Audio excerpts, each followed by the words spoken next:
السلام عليكم ورحمة الله وبركاته. وادي سلام صومالي سلام بقولتم يا أفرت. السلام عليكم ورحمة الله وبركاته. واحد هذا وأبوان هذا أبوان كود حسين صومالي.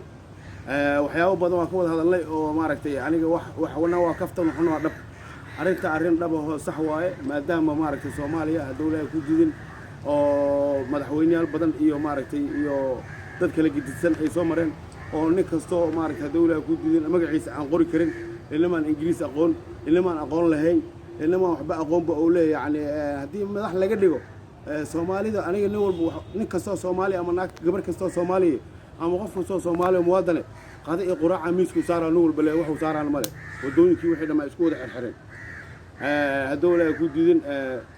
صومالي هروة أسعويس مدحوينا كستنا وحوالي دينا لغويش هدين لغويش سياد بركة بالله ولا هذا فرماج كل دينا لغويش marka aniga maadaama abwaan kooda xuseen Soomaaliya ahay Soomaali jacaylka u qabaan aniga geelan badar u karsho waa la yaqaan YouTube-ka laga dhageysto meel walba laga dhageysto waa sheegay waxaan idin sheegaa marka 2021ka Professor Cabdinuur Maxamed oo ku nool magaalada Mareykanka oo professorada wadanka Mareykanka ku nool oo professorkooda oo maaragtay 17 language yaqaan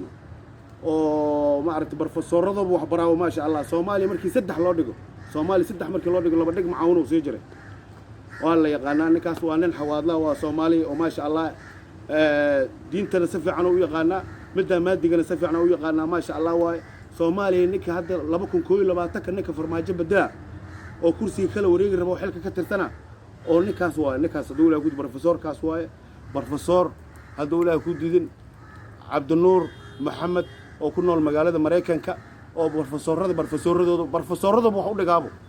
نكاسنا هذول كودين وحواي جامعات وحكسوا بحي أو الفاضل بكاوس بهاوسن هذا الجوس إلا قلت يدومس لو لجنا تلياني إنكار بدل الأمانة بركاكوس والدير حتى وسود مي أو أقول ما شاء الله نكي صومالي شال وقودي لهاي أو صومالي وحقبل هاي أو دتك معاون سيل هاي هذول كودين نكاسواي وافنتينو ملينا oo mideeda kaleeto waxa waaye umada dawladda ku aqoon la isku soo dhaafay ninkaas waa ninkii dawladda ku diidin bundaasha Soomaaliya ninkii oo maaragtay dhismahooda ka dambeeyay waaye ma sha Allah ninka warshadaha Soomaaliya la dhisay ninka ka dambeeyay waaye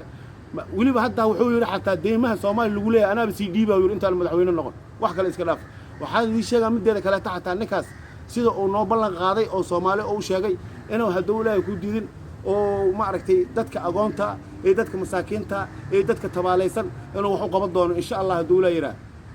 marka waxa waaye 2022 ninka xilka kala wareega farmaajo waxa waaye Professor Cabdinuur Maxamed Professor oo ku nool magaalada Mareykanka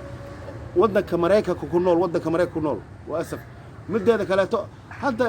meel kasta biyo waxa ka dhacday ninka lacagta soo dhiiba asagoo meeqa bilyan oo soo dhiiba ma sha Allah ورنو غير الله كسيو سومالي وحو قبطي حتى إنه وحو قبطي كاربنا بروفيسورو مدحوينا هيني إن شاء الله لبكو كويل لباتك واكو سلامينا سلام بقولتم بافرت السلام عليكم ورحمة الله وبركاته العق بدن الدقيقة سود ديبتينا والله أركي وأنا كسلامينا ولا كاين قايلين مدحوينا هينا بروفيسور كاينا بروفيسور كودا هدول له كودي سومالي نك يشتغل كوقود لها إن شاء الله الله كارد جواب تروى بلغ قاضي نك ودك حقوق بالله هاي أدي جواي نك سومالي اسكت بريد لها أدي جواي ودك إله كسكون نك النبات كدي لها أدي جواي واحد اللي هلا أنا وأبوان كود حسين صومالي والسلام عليكم ورحمة الله وبركاته وأكو سلام مدحوينا عصب